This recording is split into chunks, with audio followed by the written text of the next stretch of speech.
James, your background is fire, man. Kind of looking like One Punch Man at the same time, too. Good afternoon, everyone. Welcome to this afternoon's Esports Symposium session. My name is Nancy Delgado, and I will be your moderator tech for this Esports Symposium. I'm here to provide virtual support for both you and the presenter during the presentation. Should you have any questions or need assistance with the Zoom interface, you can use the chat icon at the bottom of the toolbar and search for a moderator. And you should be, as soon as I can, I will go ahead and resolve your issues. So I want to take a moment and introduce the session, Building a Gaming Community at Your Site, with your presenter, Christopher Bunsey. Go ahead, Chris. Okay, all right. Hi, guys. Nice to meet you all. I'm a teacher at West Valley High School in Hemet, California. We started our esports program about maybe 3 or 4 years ago. Very small, very grassroots. But before that, it started out as just a regular gaming club. Since then has evolved into us taking part in esports. It's been a learning experience the whole way through. Now we're doing, we just wrapped up our Overwatch season. Well, actually, we got one more game next week on the Overwatch season. We're going to be competing for third place in NASEF's community play-in tournament. We also have a Rocket League team.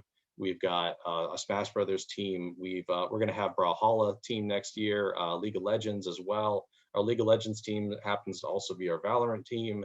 We're going to have Minecraft competitive within the district itself. There's so many different leagues that you can join up with. There's so many different, like you can do it within your community itself. You kind of just take what you can get.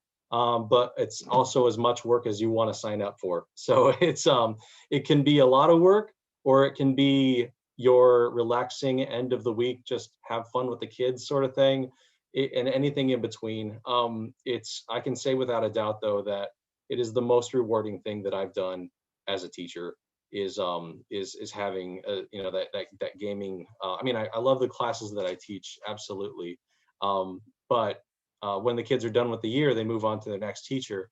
And something about having a gaming club, being able to see these kids grow up from freshman year to sophomore year to junior to senior, and then become the next leaders for the little guys coming in. It's just so rewarding. And I'm still in contact with a lot of my seniors that have graduated, whether it's on Discord or whatever, and they still hang out together. They still are playing Dungeons and Dragons together on Discord. So or Smash Brothers, they're still hanging out with the kids that are currently in the club by being on Discord. So it's so powerful to have that community, that sense of family, and it's the #1 motivating force for you if you're running a club, and for the kids if they're in the club.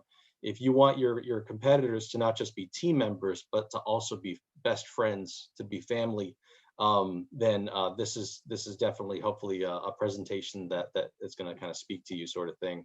But before we get into that, I have a game plan for us, and not sure if you'd have to move anything. I don't know. I'll have to look at my screen, see how. Okay, everything coming out good. All right, so what I'm going to need is a few participants, a few volunteers. To kind of lead the charge and be the main decision makers here. But then everybody else in chat, are they able to unmute themselves, Nancy? Or do I have to unmute them? We're able to unmute. Looks like we can. Thank you, guys. All right, cool. So yeah, at any point you guys can unmute and share out, and we can get debate or conversation going. What I'm showing you right now is pretty popular on YouTube. It's called a ranked list, where you rank different things. You could rank the different Avengers characters. You could rank your favorite breakfast foods. You could rank anything. So at the bottom here, F, we're going to be ranking video game franchises. So you guys are all able to contribute your own opinion here. But a rank of F, if we put a gaming franchise there, it's because that franchise is just absolute trash. it's left its stain on humanity. We're going to look back on it one day and think to ourselves, what were we doing?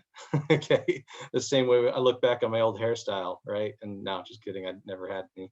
All right, so E is going to be one. I mean, some rank lists don't have E, but this one the picture I got happens to have it just one step above F.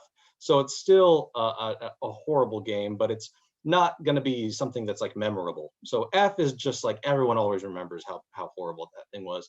E is it's a terrible game, and as soon as after a month goes by, everyone forgets what it was. A D rank game is going to be just a subpar game. It's you definitely feel like you wasted your money after you played it. A C ranked game is just average. Nothing stands out. It's just vanilla. It's just blah, right? A B ranked game is pretty good, right? That's all I'm going to say about B. An A ranked game is just, oh, it's so perfect. It's almost perfect. It's almost perfect. If it just didn't have a couple of these flaws, it would just be just iconic for and stand the test of ages. And then S rank is that it's that creme de la creme, what all other gaming franchises aspire to be, has left its mark on history, has almost never made a bad game. And it has a whole culture surrounding it, how great it is. All right. So I'm going to be revealing 2 game franchises at a time. And I'm looking for anybody in chat to, as long as I can see chat, let me load it up here. All right, cool. I already got some people posting in chat. That's awesome. Metal Gear Solid, Grand Theft Auto, right on. GTA, let's see if your game happens to be on the list, or if your franchise happens to be on the list. So do we have any volunteers to go first as far as like the decision maker goes? The person who's going to tell me exactly where to put these franchises, whether they're an S rank, A rank, B rank, whatever. Is anybody in chat want to volunteer for that? I'll go. All right, cool. And is that Kaja? It's Kaya. Kaya, hi, nice to meet you, Kaya. Right on. All right, so Kaya is going to be our decision maker, everybody, for these first 2 gaming franchises.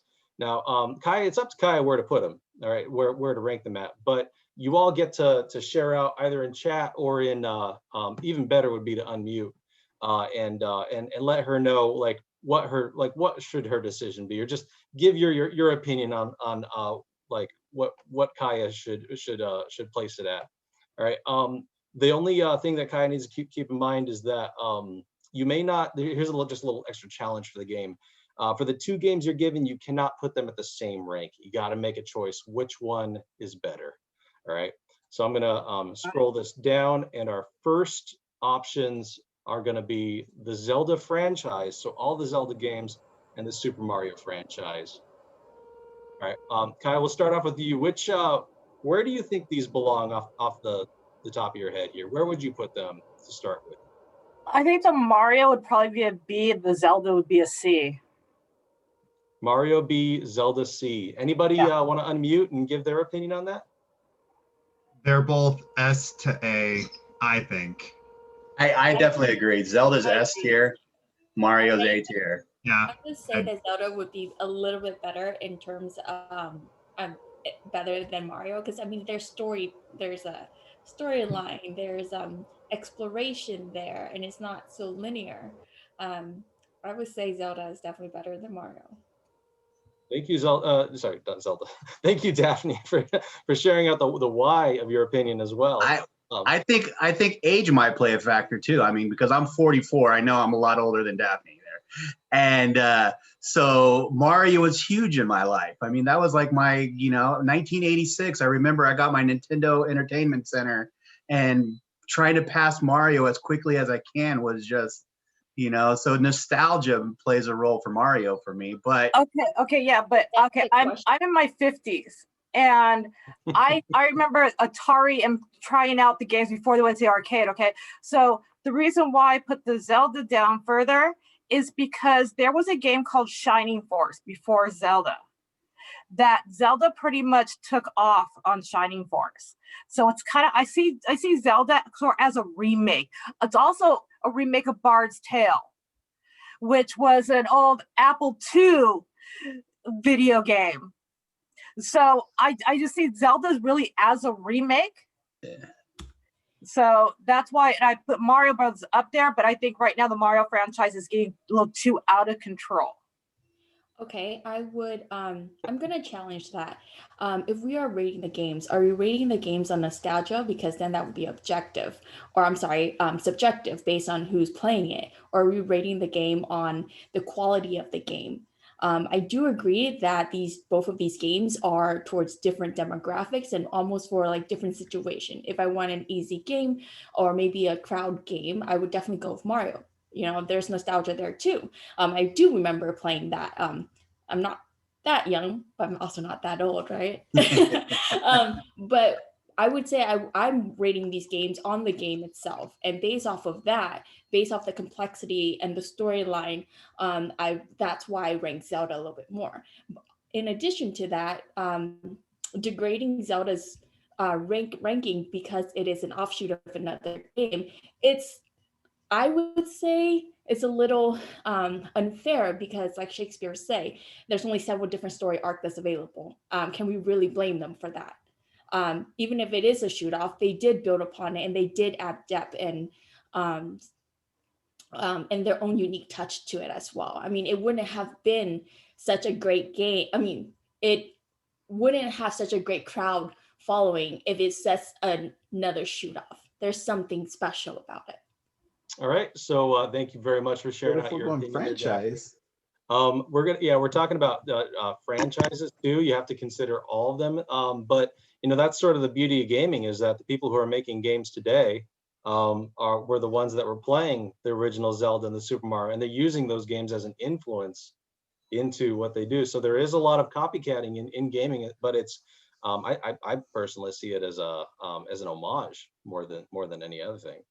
So yeah, Kaya, knowing we have a few more examples here, so to get the ball rolling, Kaya, do you want to stick to your initial ranking, or did you want to adjust it slightly, or what do you think? The call is yours. It's your choice to make. Well, to look at it as an homage, I could put Zelda as an A and Mario as a B. Okay, all righty. Right on. So we'll put there. It's if you're looking at that and you're seeing Mario as a B and you're like, oh, it's my S game right there. It's just part of the fun. It's part of the game. Are you triggered? Are you mad, bro or gal? I'm sorry. Okay, but we're gonna move on to the next one. Anyone want to volunteer to be the official decision maker for the next one? Anybody in chat or unmute is even better. I'll do it.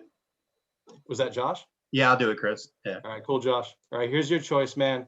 You got to choose between the Mortal Kombat series and the Street Fighter series.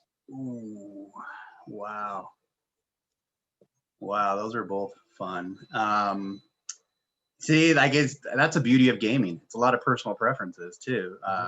Street Fighter was fun and everything, but if we're looking at the two previous ones, I don't rank them close to either of them. So I would do Street Fighter let's do Street Fighter D. And I know I have to go past my my judgment because I was not a Mortal Kombat fan at all, but it was huge out there. So I would put Mortal Kombat C and Street Fighter D. Okay, all right. Before Josh makes his final decision, we do have to get the ball rolling a little bit more, but I'll allow, does any one person want to share out and just offer a rebuttal to Josh? Josh, you said Mortal Kombat C. C, yeah, and we'll put Street Fighter D. And Street Fighter D. Does anybody want to unmute and offer a rebuttal to that? Try to convince Josh to move it up or down, either of them? I just have a quick question. So you can only have one A tier game, or are you saying that the two games you present cannot be placed on the same tier when placed? Oh, he could have easily put Mortal Kombat as a B and Street Fighter. That's what I wanted to check. So okay. I changed his opinion. Yeah, only the two that you're offered have to be at a different place. All right. Did you want to change? Yeah, that? move Mortal Kombat up. Mortal Kombat needs at least a B. I would put move them both up one tier. There you go. Okay. All right, cool. Are we all satisfied with this? No objections? Yeah, okay, all right. Okay, moving on. Any volunteer for the next one? I'll do it. All right, James, thanks, buddy. You got a choice between Monopoly and Dungeons and Dragons. Okay, this is going to be a pretty easy one. Dungeons and Dragons is going to go into A tier. And Monopoly, it's going to go somewhere around F. Anybody salty? Anyone want to rebuttal that? Nobody. Yeah, come on. Monopoly is like the family game that everybody played for 20, 30 years. One of the games you flip the board and the make up their own rules kind of thing is so awesome too. And the whole, I don't know about Monopoly taught me how to count money. Dungeons and Dragons is very select of a community. Monopoly, I think, spanned American families for 30 or 40 years. Yes, but It that's still just does. it. That was a great Everyone question. wants to play Monopoly because the family's playing it, but do they really want to? And it does take 20 to 23 years to even finish the game with all the made up rules. That's when you flip the board, though. So. I think James did that on purpose. He just wanted to see everyone. That's okay. I have a Monopoly game that you could play. It's in Klingon. So I'll give my rationale on why. So my room's a mess, or I would actually show you. I have a huge wall of games right up against this. I have a 4x4 Kallax filled with board games. So I am a big board gamer. And Monopoly is a game that I've come to hate in the sense that I don't think there's very much. It's literally you roll the dice and you move your piece there, and that's it. It is the lowest common denominator for games for me, whereas Dungeons and Dragons has had several iterations. There's the first edition, second edition, third, 3.5, fourth, 5.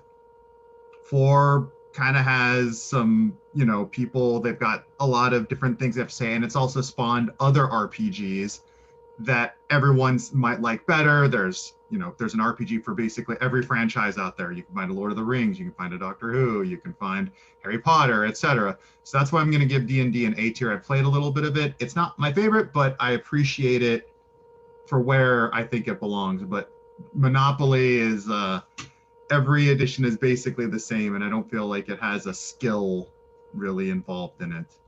Sounds like James doesn't get lucky rolls on Monopoly then. I have a horrible experience in your Stratford time, so I will not tell you about it, but I do. No worries. Okay, well, thank you so much, James. And thank you for everyone in the chat for popping off. So it's great to see all that conversation going on. All right, so yeah, for the sake of time, now we're gonna get to the point where I guess we'll just have to stop on the rebuttals. We'll just get to we'll pick a volunteer to be the decision maker, and then if you could just explain your decision, and then we'll move on to the next person. All right, so our second to last one, anyone want to volunteer to be our decision maker on the next one? Anybody want to unmute? Say hello. I volunteer. All right, thank you, Daphne. Right on. All right, here's your choices. Fortnite or the Call of Duty franchises?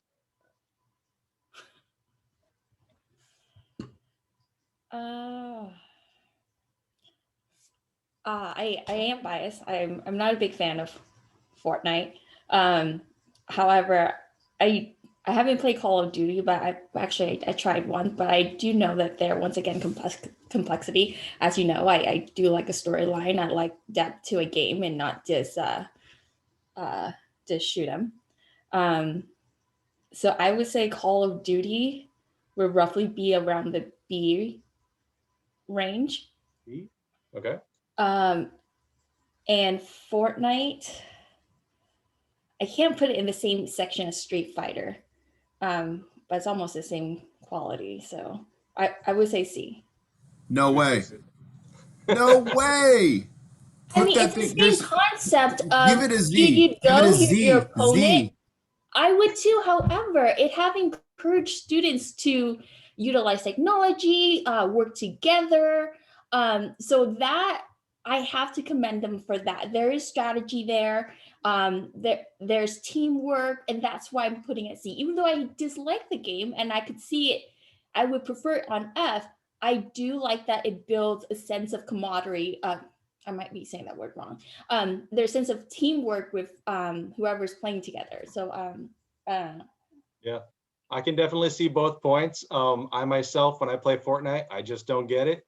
But seeing Daphne's point, yeah, Fortnite very well might be the rock and roll of this generation. It's just, It's something that it's popular because it's popular, and everybody has created a community around the game. So it's not just the game itself, it's that sense of community around it. Absolutely. And then the last one, we're going to be moving on, but I'll just show you the last one here. Minecraft and Tetris. So go ahead and post in chat. Give me a letter. Where do I put Minecraft at? Anybody who wants to participate in this one, just go ahead and type in chat. Where do I put, is Minecraft S tier, A tier? What letter would I put Minecraft at? We got James saying Tetris B. Mike saying Minecraft B. All right. Alana having a very strong opinion about Fortnite. Something about staying power. Right on. All right, B for Minecraft. How about this? We'll give Minecraft a B plus, and then I saw mostly Tetris's at a B as well. Okay, cool. Right on, right on.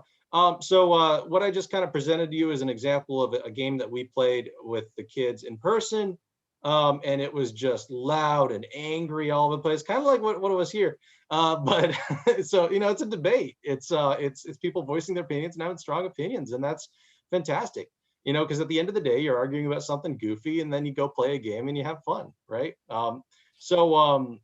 This is an example of what I'm talking about here with to build a community of esports, of gaming at your site. It's important to take time away from to have the kids spend time together without necessarily doing the same game, Smash Brothers, over and over and over every single week, every single meeting. At our site, we have two clubs. We've got Esports Club as one, and Gaming Club is a completely separate one. And for Gamers Clubs, a lot of times we'll plan events. Esports doesn't, it takes work as far as like registering the students and getting them, coordinated to practice and compete. But once the machine's going, it goes on its own. But Gamers Club always has a little bit of more thought put into, okay, what are we going to do next week? And you put it back on the students, you put it back on the officers of the club as far as what they want to plan, and they'll have the best ideas.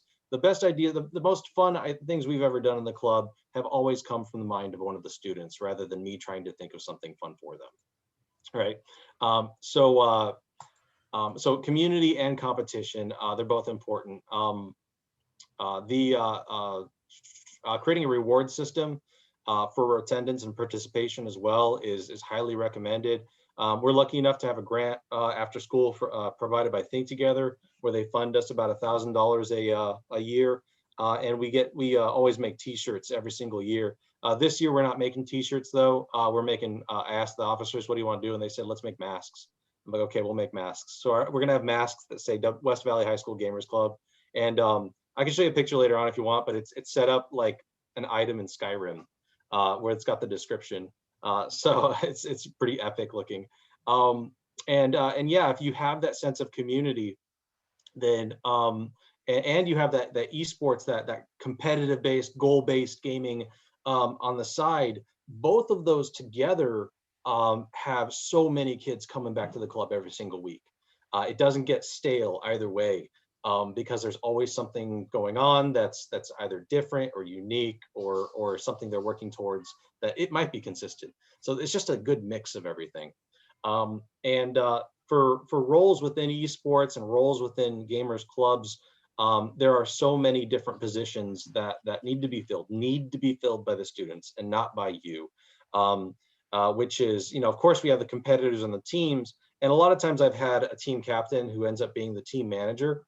But you also have event organizer. When you're going to put on big competitions at your school, or when you're going to have special events like you do games and stuff like that with the club, and you have officers and everything. You want to make sure that they're the ones doing basically all the work, because they see once they see the event put on, once they see the end result, they get so much satisfaction from that. I made this happen. I built this. I created this. This was nothing, and then I had an idea, and now it's 40 people having a great time. And there are some suggestions I have for events coming up that you can do that are COVID friendly, like what we just did. where, as long as we're doing the stay at home, as long as the schools are closed, there are still some things that you can do over a Google Meet or over a Zoom that do get the kids having a lot of fun. This is a big one. This is an easy one as well. A lot of times I get my freshmen doing this one because it's the easiest one to get into, which is the promoter, the ones that are making the posters that they put up around the school, or maybe doing a social media sort of thing, like posting stuff to Snapchat, saying, the same poster maybe that they made, taking a picture of it and posting it online for everyone in the school to connect better and be like, oh, cool, there's an event going on this week, T-shirt design as well. We come together and we talk about the different types of T-shirts we want to, for every year. I've kind of had like an avid approach to it where, the kids get together to decide what the T-shirt's going to look like. Shoutcasters and streamers. This is tough to find a kid that's willing to always be, but your social butterfly. You find that social butterfly. Maybe you show them the tech if you're able to get the microphone and the streaming software, and if their eyes light up and they're like, I get to talk about the games and people are going to tune in and hear my voice on Twitch or whatever, that's like the dream right there, is to have that aspect going on during that you're streaming your esports games and everyone in your school is tuning in to watch. And then fundraising, it's important for the kids to make sure that they're involved in it, and they're going to be even more involved in it when they thought of the fundraiser to begin with, or they thought of the idea and you helped to refine it, and then they kind of put it on, sort of thing. So when it comes to events, I'll make it bigger now. When it comes to events, there's a lot of different types of things. This is just a list of things that you can do with your kids when it comes to a gaming club. We've had movie days where we have a popcorn maker and we make a bunch, and then the kids eat it while we watch the movie. I tell them, don't drop it on the carpet, We have holiday themed gaming days where you could choose to do like a haunted house fundraiser. That's a lot of work, but you could potentially get some money and put it towards the club for that. We've had a pumpkin carving contest. Wasn't actually that expensive, because all we needed to do was buy like 10 pumpkins, and they were like $4 each at the grocery store. So, for $40, we were able to put on a pretty cool day. A white elephant party, which is free. You tell the kids to go get presents for each other and wrap them. And I tell them, don't spend money. Get something that's like, that video game that you don't play anymore, that you don't care about anymore. Wrap that. Maybe you've given it to a club member who's never played it before, and you're going to give them some fun. Or I say literally trash, like wrap literal trash. Like we've had kids wrap a piece of paper that they bundled up into a ball, and we all kind of chuckle when the kid gets it and opens it and is like, this is my present, And I've interjected my own gifts as well through the club funding. I'll buy like some gift cards and stick them in, or even my own money, I'll just spend it. But you don't have to. Egg hunt, we've done that before. We actually had an Easter egg day in gaming. So we were playing the Atari adventure game, and the kids had to try to find the Easter egg. But then we were also playing the new Spider-Man game on the PlayStation 4, and there's a lot of Easter eggs in there. So we had to talk about Easter eggs in games, and then at the end we had an egg hunt around the room. They went on break, and then they came back in the room and they looked. We had a Shrek day once where we hid onions around the room, and the kids had to find onions. So that was another day. Debates, rank list. So what you just saw with the rank list.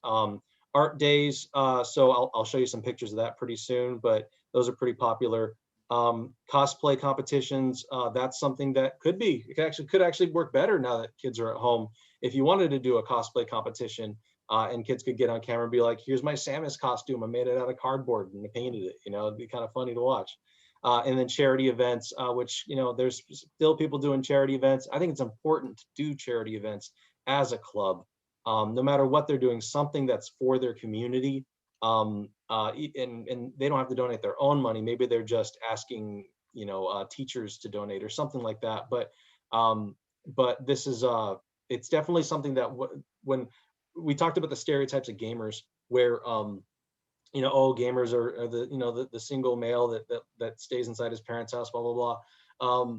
This is one of those things where if you run a charity event, you can turn back to that and say, well, actually, we're having a big impact on our community because here's what we did. And I'll show you some pictures of what our club has done in the past.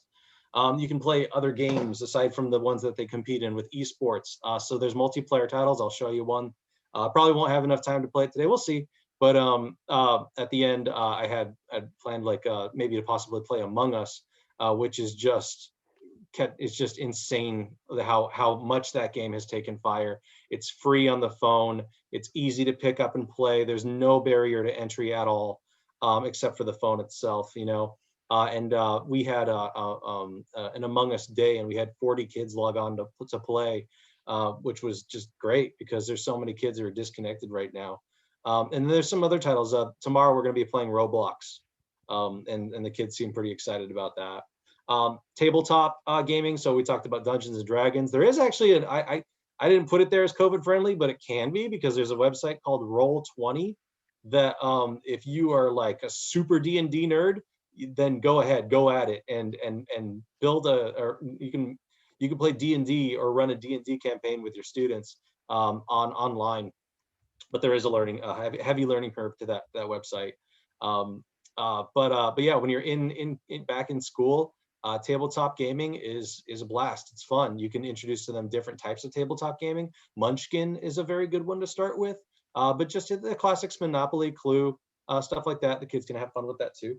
You know, you can have like a tabletop day. You know, team building activities. I'll show you some examples of that. Release day titles. Those are really big for the club. You can get a lot of new members on those days. The very first day we played Smash Brothers Ultimate in the club, it was standing room only. So many kids showed up. We've had release days for other games too, but you know, make sure to keep it, you know, the rated E or teen or something like that games.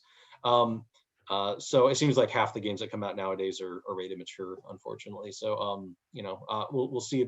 I want to play Halo in the club. I'm a Halo nerd, and I hope that Halo Infinite is rated teen, because Halo 5 was rated teen, and they took out the blood, and it made like no difference to the game at all. Like, to me, there's barely any to begin with. So that's all they did to make it teen, and I'm like, oh man, I could play it in the club if they did that again. We'll see though. Retro days, so I can show you some examples of that. But retro days has been my excuse to my wife about, hey honey, I have to buy another NES for the children. So can I please? All right. And then she lets me do that. And it's also a tax deduction because, you know, actually I'm on the payroll for Think Together, and it's a work-related expense. So there you go.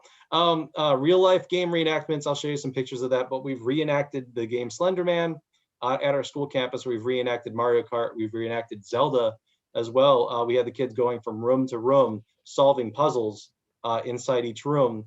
And then when they got to the end, they had to fight the boss, who was Ganon, who was our very best player in Smash Brothers, playing as Ganon on Smash Brothers. And they had to team up 3 people as Adult Link, Young Link, and Zelda to try to beat Ganon.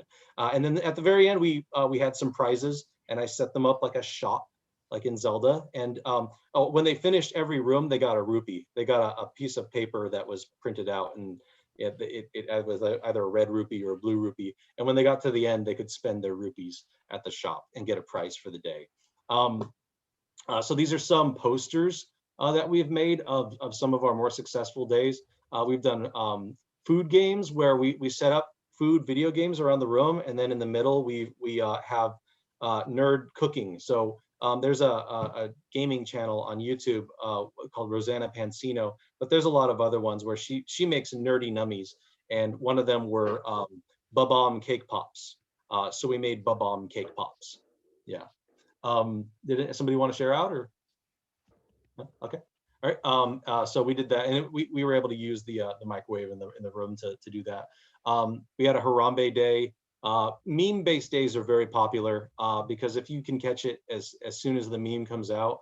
Harambe was a crazy meme that took the internet by storm, and we basically just played gorilla and monkey-based games on that day. We played Donkey Kong games. We played Super Monkey Ball, and we made sure to have a moment of silence for Harambe as well.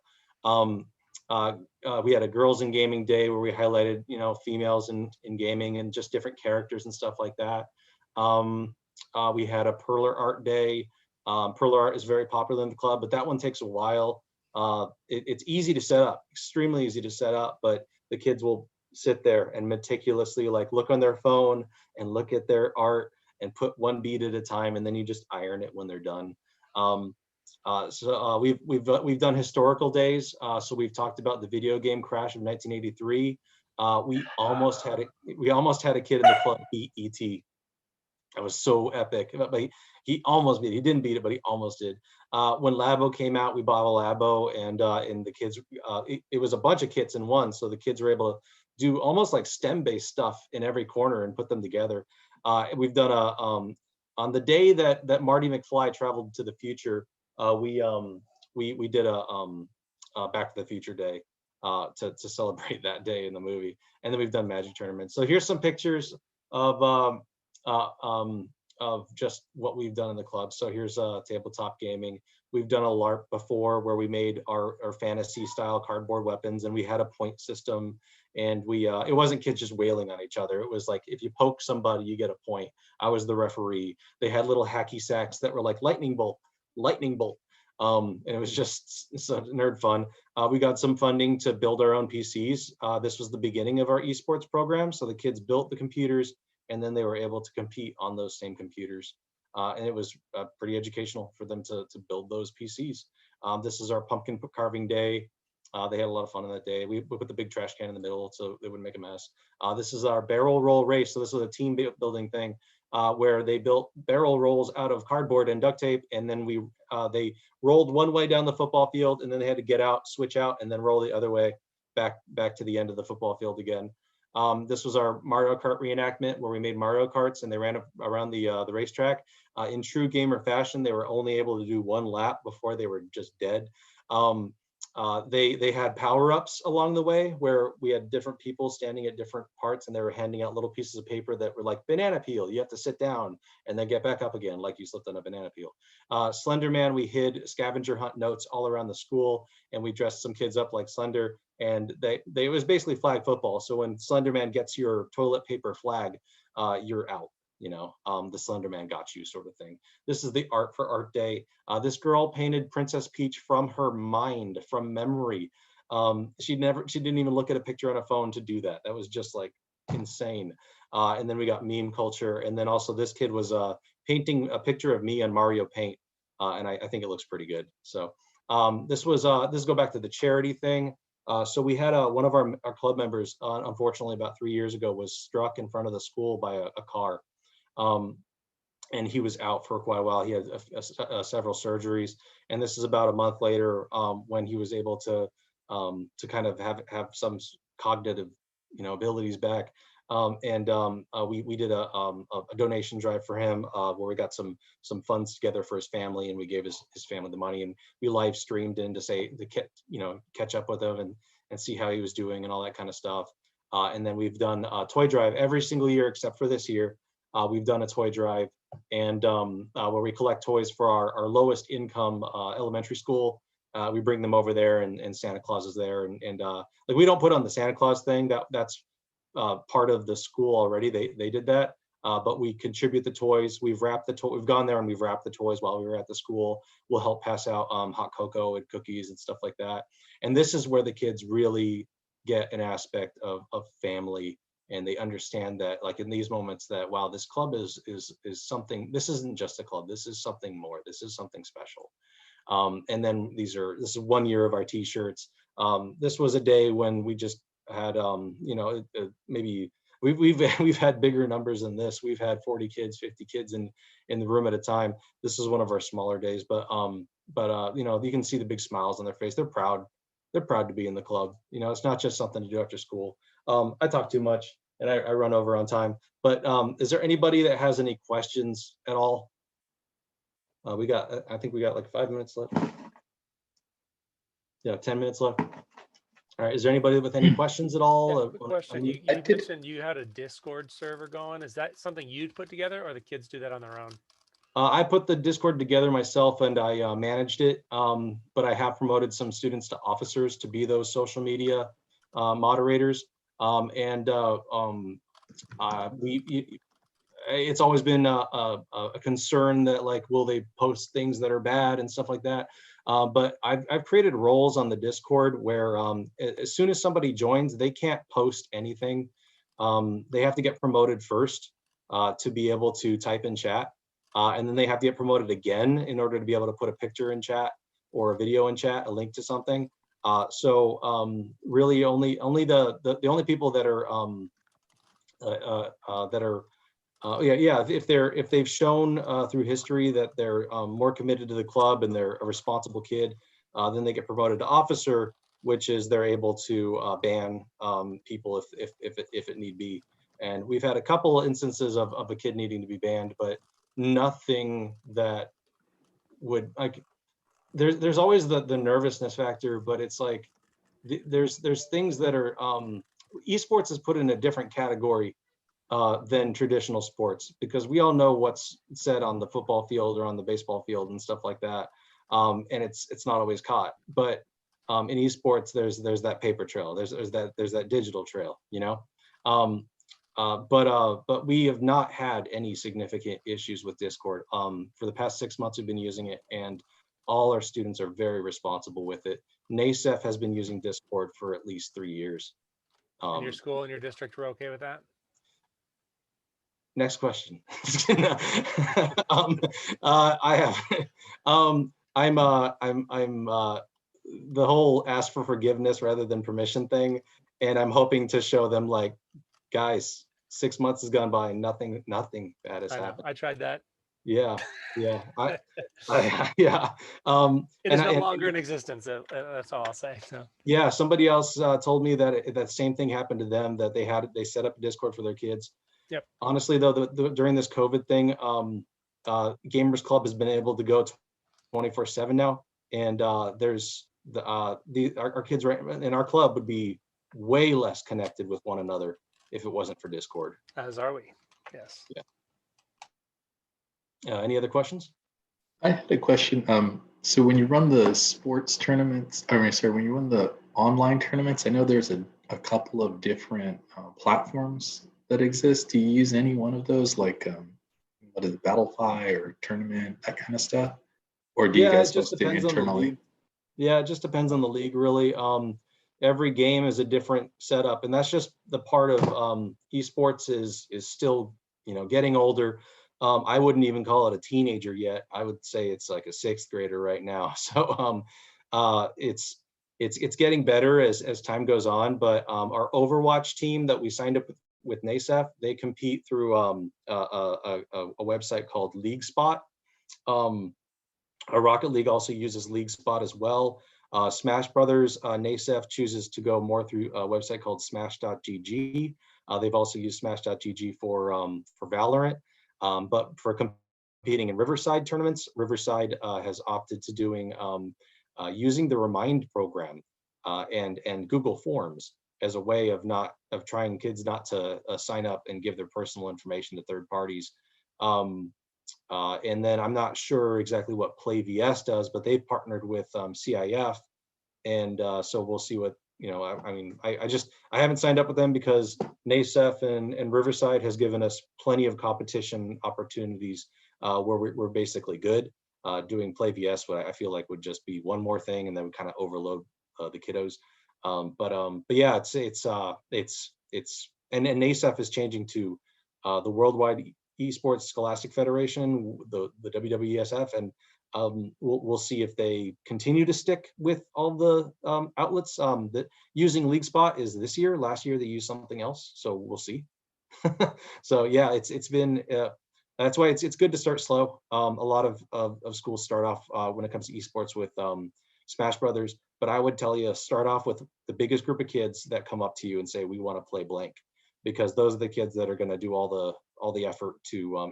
You'll have to do your part too, but they'll put in definitely their fair share of work to getting the team signed up and getting going. Yeah, for sure. All right. Thank you. Sure. I'll look through chat. What social media platform do we use? So we're still not, like, I wouldn't say we're the most impressive school. I'm proud of my school. I'm proud of my kiddos. I would say that whenever we go places, we do some things that are like, crazy. Like we'll do field trips once a year. And then we'll show up to NASEF, and they had a little Smash Brothers tournament. We were the biggest team to show up. We had 18 kids. Now, did we win? No. They had some adults in that tournament too. So I was like, what? Like we've done. I'm really proud of my kids. But yeah, as far as social media goes, and also the kind of the back and forth between the district. We're using Discord. And we're streaming on Twitch. I'm having the team captain when they're playing the game, they just load up Twitch on the side, and so we can at least hear the captain talking back and forth between their team members. But if you if you email me, I can email you back some really impressive what some other high schools are doing. Downey High School has like an awesome setup going. But yeah, money is a factor, and it's not just your program, it's the kids. It's at home. Do they, in order for them to even be interested in these titles, a lot of times it's because they already play it. So in a lower income school, you're going to see a lot less interest in PC gaming, a lot more interest in Switch or console-based gaming. And the Nintendo Switch makes it really tough to stream because Nintendo just isn't set up for that. It's Xbox, PlayStation, and PC are a little better. Yeah, I'm gonna ask for forgiveness one day about the Twitch and Discord. Thank you, Jaleesa. Gosh, you're so nice. Okay, all right. So if you guys have any other questions, feel free to ask. Otherwise, I guess we can end it here. But I very much appreciate you guys being here. I love. Nobody's happier than me to see that esports is growing every single year. We got this, all these wonderful people showing up just for Riverside Esports Symposium, and like this isn't a state thing. This is our county, and it's gonna be bigger next year, and it's gonna be bigger the year after that, and it's just because that's what it's been doing. So it'll be crazy to see where we're all at in 2 years from now. But I think it's definitely in the right direction. We're making kids make memories, and it's so fun to watch. It's so rewarding to see. Thank you for being a part of it, because we are the community, so that's what you guys are awesome. So thank you. Yeah.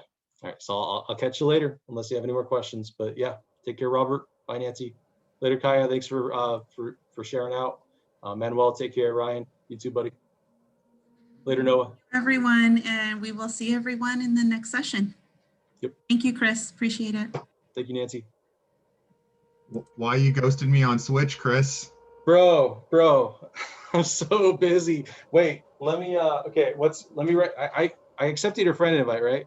No, or unless you just did it recently, like today after I showed you.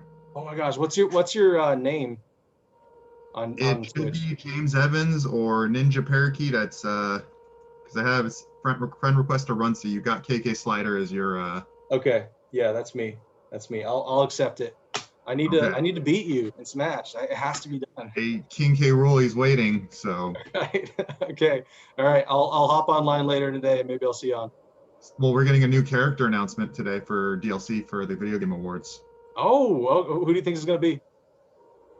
I'm hoping for Gino. You hoping for Gino? We'll see. I wonder. I'm let's go Goku. No, just kidding. All right. So yeah, I'll catch you online for sure today. All right, I'll catch you later. All right, later, buddy.